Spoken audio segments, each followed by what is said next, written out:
कल बसंत पंचमी है और सुप्रीम कोर्ट का आदेश है कि भाई पूजा भी होगी और नमाज भी अदा की जाएगी। भोजशाला के ताजा हालात क्या हैं, वहां क्या इंतजामात किए गए हैं, कैसी स्थिति है, तमाम पहलू हमारे संवाददाता अनुराग द्वारी की इस रिपोर्ट में आप देखेंगे।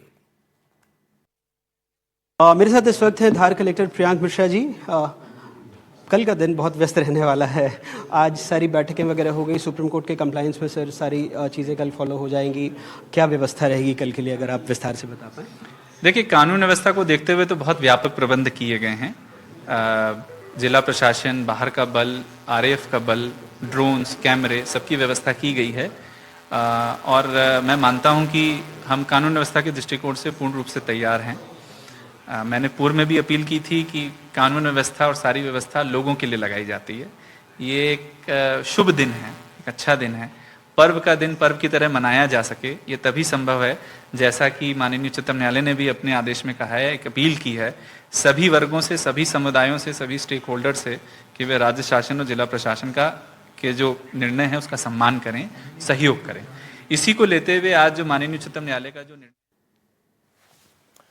हम सीधे रुक करेंगे। हमारे संवाददाता अनुराग द्वारी हमारे साथ जुड़ गए हैं तमाम पहलुओं पर विस्तार से जानकारी देने के लिए।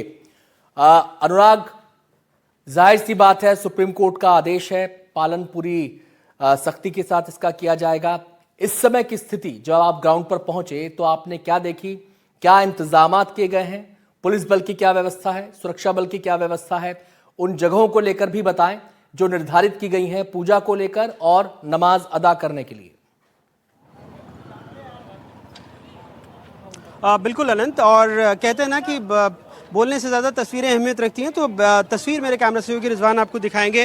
दरअसल ये जो कमाल मौला मस्जिद और जो वागदेवी मंदिर का परिसर है, और ये बैरिकेडिंग आप देखिए, अमूमन आप बिल्कुल मंदिर के दरवाजे तक जा सकते हैं लेकिन कल इसी बैरिकेड के रास्ते में जितने भी मतावलंबी हैं, चाहे वो हिंदू पक्ष के हों चाहे मुस्लिम पक्ष के हों, मुस्लिम पक्ष को ही भी परिसर के अंदर ही, हालांकि उनके लिए एंट्री और एग्जिट की अलग व्यवस्था रहेगी, लेकिन परिसर के अंदर ही उनको 1 से 3 बजे के बीच नमाज पढ़ना होगा और हिंदू पक्ष जो है वो सूर्योदय से सूर्यास्त तक यहाँ पर पूजा कर सकता है। दरअसल ये जगह ऐतिहासिक रूप से भी बहुत अहमियत रखती है, क्योंकि कालिदास, बाण भट्ट, भवभूति, माघ, धनपाल जैसे विद्वानों की परंपरा यहाँ फली फूली है। ये वही शहर है जहाँ प्रसिद्ध जैन विद्वान आशाधर के शिष्य जो थे, उन्होंने एक नाटक लिखा था और वो नाटक बहुत प्रसिद्ध हुआ।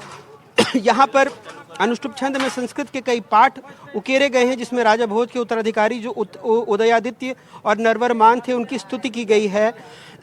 और जब अर्जुन वर्मा यहाँ पर शासक थे, उस वक्त जो यहाँ के राजकीय शिक्षक कवि थे मदन, उन्होंने कर्पूर मंजरी लिखा। ये सारे बताते हैं कि कितनी वैभवशाली परंपरा यहाँ रही है। महलों का शहर धार को कहा जाता है, और राजा भोज जो खुद ही माना जाता है कि वो 72 कलाओं और 36 प्रकार के आयुध विज्ञान में निपुण थे, लेकिन 11वीं शताब्दी के बाद से जब कई आक्रमण झेले, ऐसा हिंदू पक्ष का दावा है, तो वाग देवी की मूर्ति को तोड़ दिया गया और फिर अंग्रेज उन्हें अपने साथ ले गए।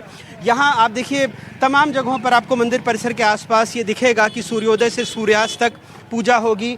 मेरे साथ इस वक्त राठौर साहब हैं।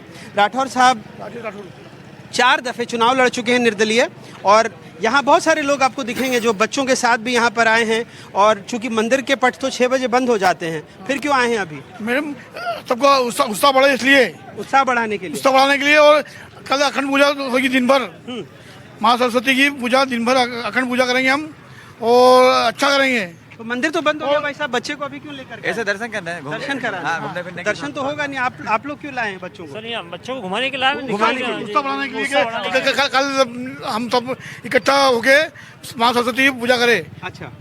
और हिंदू भाइयों से निवेदन है, सब पता है, और मुस्लिम भाइयों से निवेदन है कि 364 दिन तुम्हारा है, एक दिन हमको दे दो बस। अच्छा, कोर्ट ने कहा है कि आप भी पूजा कर लीजिए और वो भी नमाज पढ़ लें। आप लोग तो ये चाहेंगे कि शहर में अमन चैन रहे, जो 2000 पूरा शांतिपूर्वक तरीके से पूरा काम हुए, दोनों धर्म सभी समाज वाले शांतिपूर्वक तरीके से सब काम करें, और किसी चीज का भी मतभेद नहीं, सबको यहीं रहना है। तो सूर्योदय से सूर्यास्त तक आप लोग अगर पूजा करेंगे? हाँ, सूर्योदय से सूर्यास्त तक हिंदू धर्म पूजा करेंगे, वो सभी को लेके चलना है। और मेरा मतलब है एक दिन के लिए मात्र 364 दिन वो भले पूजा करे, दिक्कत नहीं है, नमाज पढ़े, हमें कुछ मतलब नहीं है, एक दिन के लिए हमको टाइम दे। ये तो व्यवस्था तो दे दी है ना, 1 से 3 वो नमाज भी पढ़ेंगे परिसर में और आप दिन भर पूजा कीजिए, है ना। तो सुप्रीम कोर्ट का यही फैसला है अनंत, और यहाँ के लोग उत्साहित हैं। आप देखिए, अगर मेरे कैमरा सहयोगी आपको दिखाएं, ये चौक है वाग्देवी मंदिर के पास का ही, और यहाँ पर तमाम युवा वर्ग के बच्चे हैं, छोटे बच्चे हैं, या फिर कुछ अधेड़ लोग भी हैं, वो आए हैं। उनका कहना है कि उत्साहवर्धन करने आए हैं, जबकि जो वाग्देवी की प्राचीन प्रतिमा है वो जो मंदिर का पट है वो यहाँ पर 6 बजे बंद हो जाता है, लेकिन अभी भी यहाँ पर भीड़ जमी हुई है। अनुराग, अब आपसे ये जानना चाहते हैं, क्या एंट्री के लिए कोई विशेष एसओपी जारी की गई है, एडवाइजरी जारी की गई है? क्या किसी को अपना कोई पहचान पत्र लेकर आना होगा, उसकी चेकिंग वहां पर होगी? क्या प्रक्रिया अपनाई जाएगी? दरअसल कोर्ट ने जो फैसला दिया है उसमें कोर्ट ने यही कहा है कि जो स्थानीय प्रशासन है वो सामाजिक सौहार्द और सामंजस्य के साथ पूजा सुनिश्चित करे, यानी कानून व्यवस्था को बनाए रखने का सारा जिम्मा स्थानीय प्रशासन को दिया है। ऐसे में स्थानीय प्रशासन ने, मैंने जैसा आपको ये तस्वीरें दिखाई कि बहुत बाहर से लगभग 500 मीटर की दूरी से ही इस तरह की बैरिकेडिंग हो गई है। कल पूरे बैरिकेड अंदर तक चले गए हैं, और अगर आपको मंदिर के बिल्कुल दरवाजे तक जाना है तो लगभग यहाँ से 300-400 मीटर पैदल चलकर जाना होगा। और जो व्यवस्था, ये पूरा ASI प्रोटेक्टेड इलाका ही है, तो उसके मद्देनज़र जो 1 से 3 बजे तक नमाज पढ़ने की व्यवस्था की गई है वो भी परिसर के अंदर ही की गई है। हालांकि जो मुस्लिम पक्ष के लोग हैं उनका कहना है कि वो इसमें फिर से कोर्ट का दरवाज़ा खटखटाएंगे, क्योंकि जो कमाल मौला मस्जिद है, हो सकता है कि कल उसके बगल में, क्योंकि एंट्री एक ही है और जो ऊपर कई बार छत पर नमाज पढ़ी गई थी तो उसमें ऊपर जाने का रास्ता एक है, लेकिन एग्जिट अलग नहीं है।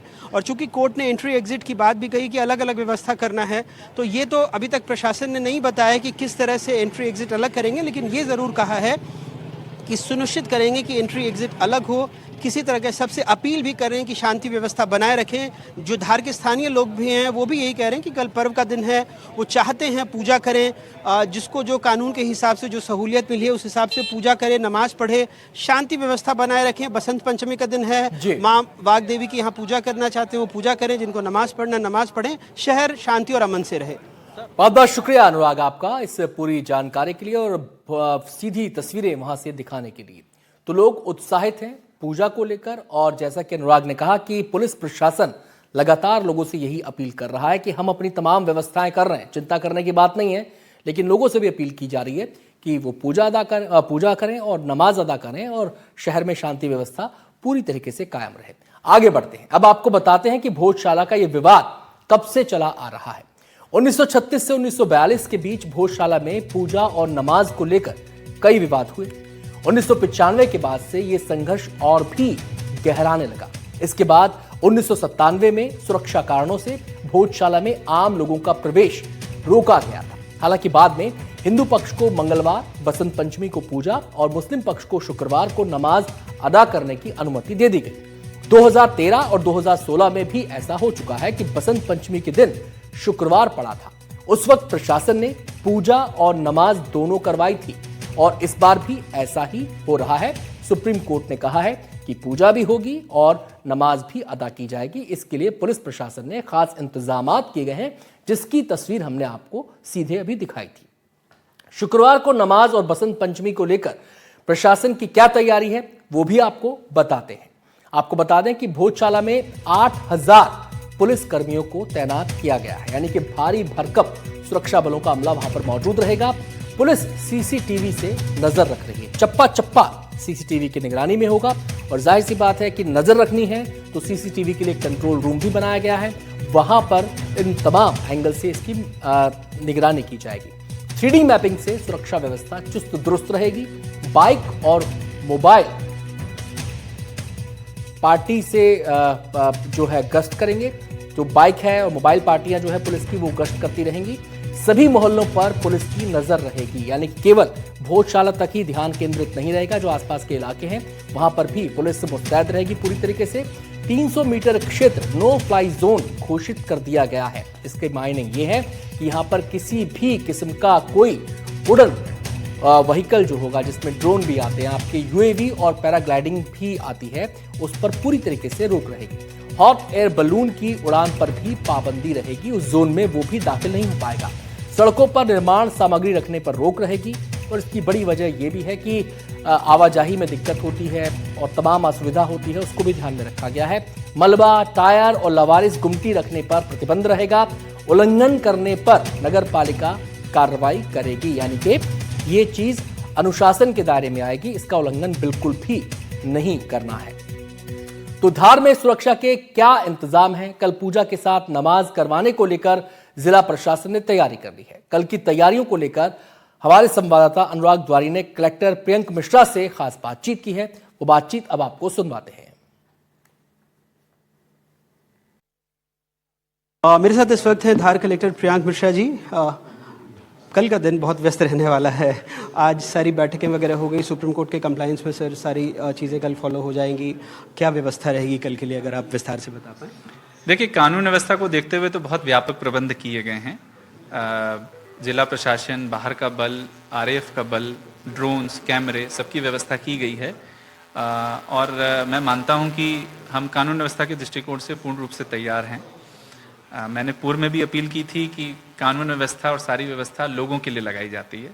ये एक शुभ दिन है, एक अच्छा दिन है।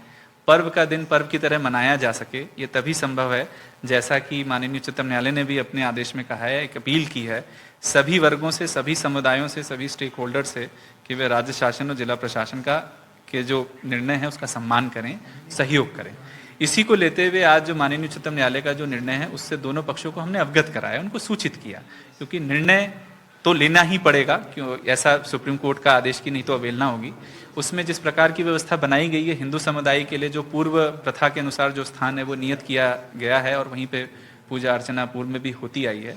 मुस्लिम समुदाय के लिए एक सेपरेट और एक्सक्लूसिव स्पेस की बात की गई है जो हम प्रदाय कर रहे हैं, जिसके लिए हम लोग व्यवस्था कर रहे हैं। तो उसके लिए जो वक्त है वो तो नियत किया गया है 1 से 3 बजे तक जी। और क्या रूट भी वही रहेगा जो जहाँ से सेपरेट एंट्री और एग्जिट की कंडीशन है। सेपरेट और एक्सक्लूसिव का स्पष्ट कहना यह है कि वह स्थान ऐसा होना चाहिए जो सेपरेट हो और एक्सक्लूसिव हो। यही विवाद का विषय रहा है जब लॉ एंड ऑर्डर हुए। हम ऐसा स्थान, उसी स्थान पे कोई बैरिकेड लगा के अलग से यदि देते हैं तो आप समझ सकते हैं कि किस प्रकार की कानून व्यवस्था की स्थिति निर्मित होगी, क्योंकि एक एंट्री और एक एग्जिट केवल एक ही समुदाय को दी जा सकती है। पर ये इंश्योर कराया जाएगा कि 1 से 3 के बाद नमाज ना हो और जो पूजा है वो सूर्योदय से सूर्यास्त तक हो। ये व्यवस्था इसीलिए बनाई गई है कि दोनों पक्षों को निर्विघ्न अपना जो भी उनका समय, नमाज 1 से 3 का समय हमेशा से रहा है, उनको 1 से 3 में कोई कठिनाई ना हो। और जो मुस्लिम समाज, हिंदू समाज है, उसको जो उनकी पूजा, क्योंकि उनके लिए एक सेपरेट स्पेस रहेगा, तो इट इज अंडरस्टूड कि वो अपना पूरे दिन उस स्पेस को ऑक्यूपाई कर सकते हैं या यूज कर सकते हैं। मेरा आखिरी सवाल था सर, ऐतिहासिक शहर है, राजा भोज खुद ही कई सारे विधाओं में निपुण थे, गुणी थे। कालिदास से लेकर बाणभट्ट सबकी बातें कही जाती है कि तक्षशिला नालंदा जैसा इतिहास रहा है, जैसा हिंदू मान्यताओं में और सरकारी कुछ दस्तावेजों में उल्लेख है, लेकिन जो मुस्लिम पक्ष हैं उनके भी अपने दावे हैं। तो ऐसे में आप लोगों के सामने एक बड़ी चुनौती रहेगी। क्या कुछ इस तरह के भी इनपुट हैं कि बाहर से भी लोग पूजा करने आ सकते हैं या किसी तरह का वैमनस्य फैलाने आ सकते हैं? क्या इसके मद्देनजर भी इसके लिए बॉर्डर जिलों के साथ पूर्व में उनको सूचना दी गई है। मालवा के सभी जिले, निमाड़ के सभी जिलों को व्यक्तिगत रूप से मैंने पत्र के माध्यम से वहाँ के कलेक्टर्स को, एसपीस को सूचित किया है कि वो भी अपने यहाँ निगरानी रखें। राज्य शासन के माध्यम से सभी को इस बात से अवगत कराया गया है। इसके साथ ही साथ वैमनस्य फैलाने की जो बात होती है, वैमनस्य बहुत तरीके से फैलाने का प्रयास किया जा सकता है। आजकल सोशल मीडिया का दौर है, आजकल आर्टिफिशियल इंटेलिजेंस का दौर है। इसीलिए ज़रूरी है कि कोई कन्फ्यूजन ना रहे। मैं इसलिए बार बार इस बात को दोहरा रहा हूँ कि किसी भी प्रकार से वैमनस्य फैलाने का जो भी प्रयास करेंगे, किसी भी समुदाय के हों, किसी भी वर्ग के हों, हम कड़ी कार्रवाई करेंगे, क्योंकि हमें जनहित देखना है। हमें यह देखना है कि कोई भी समाज में वैमनस्य ना फैलाए।